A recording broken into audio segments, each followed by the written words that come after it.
பேரு? சுரேந்தர். சுரேந்தர். விவரமா சொல்லுங்க சுரேந்தர். என்ன நடந்தது உங்க வாழ்க்கையில? எந்த ஊர் உங்களுக்கு? திருவாரூர் மேடம். எனக்கு உங்க கதையை கொஞ்சம் சொல்லுங்களேன். ஃபஸ்ட்டு சென்னையில் நான் காலேஜ் முடிச்சேன்னு சென்னைக்கு வந்துட்டேன் மேடம். சென்னையில் என்ன படிச்சிருக்கீங்க? பிஎஸ்சி முடிச்சிருக்கேன் மேடம். சரி. சென்னைக்கு வந்துட்டேன் மேடம், வேலை பார்த்துட்டு இருந்தேன்.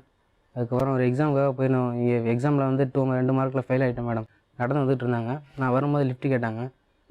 சரி தனியாக போயிட்டு இருக்காங்கன்னு சொல்லிட்டு லிஃப்ட் கொடுத்து. அப்போ உங்களை பிளாக்மெயில் பண்ணிட்டு இருந்தாங்க, பயமுறுத்தினாங்க. ஆமாம், பயமுறுத்தி. கல்யாணம் பண்ணிக்க சொல்லி கட்டாயப்படுத்தினாங்களா? கல்யாணம் பண்ணிக்கன்னு அப்போல்லாம் சொல்ல வரல மேடம். நான் அவங்களுக்கு மீறி எதுவும் செய்யக்கூடாது, போகக்கூடாது, வரக்கூடாது, நீ வேறு கல்யாணம் பண்ணிக்கோ, மேரேஜ் பண்ணிக்கோ, நான் வீட்டுக்கு போயிடுவேன் நான் அப்படின்ட்டு இருந்தாங்க மேடம். நீங்க அந்த பொண்ணோட வாழ்ந்துட்டு இருந்தீங்க, எப்படி இந்த பொண்ணை லவ் பண்ணீங்க? பேசுறது தெரிஞ்சு நான் இவர் மேல ரொம்ப கோவப்பட்டேன், அடிச்சேன். நான் இல்லைன்னு சொல்லல, ரொம்ப அடிச்சேன், கோவப்பட்டேன், எல்லாமே பண்ணினேன். ஆனா இந்த பொண்ணுக்காக தான், இந்த பொண்ணுகிட்ட பேசுறாருன்னு தெரிஞ்சுதான் எங்க என் வாழ்க்கை போயிடுமோ அப்படின்னு நினைச்சிட்டு தான் மேம். அது ஊரை பத்தியோ பசங்களை பத்தியோ புருஷனை பத்தியோ யாரை பத்தியும் கவலைப்படல. அதான் மேடம், நான் காஞ்சனா கூட இருந்துக்கிறேன் மேடம், வாழ்ந்துக்கிறேன். ரம்யா வந்து அவங்க ஹஸ்பண்டோட சேர்த்து. ரம்யா என்ன பண்றா அதை பத்தி நீங்க பேச தேவையில்லை. அந்த பொண்ணு டைவர்ஸ் பண்றதுக்கு ரெடியா காஞ்சனா?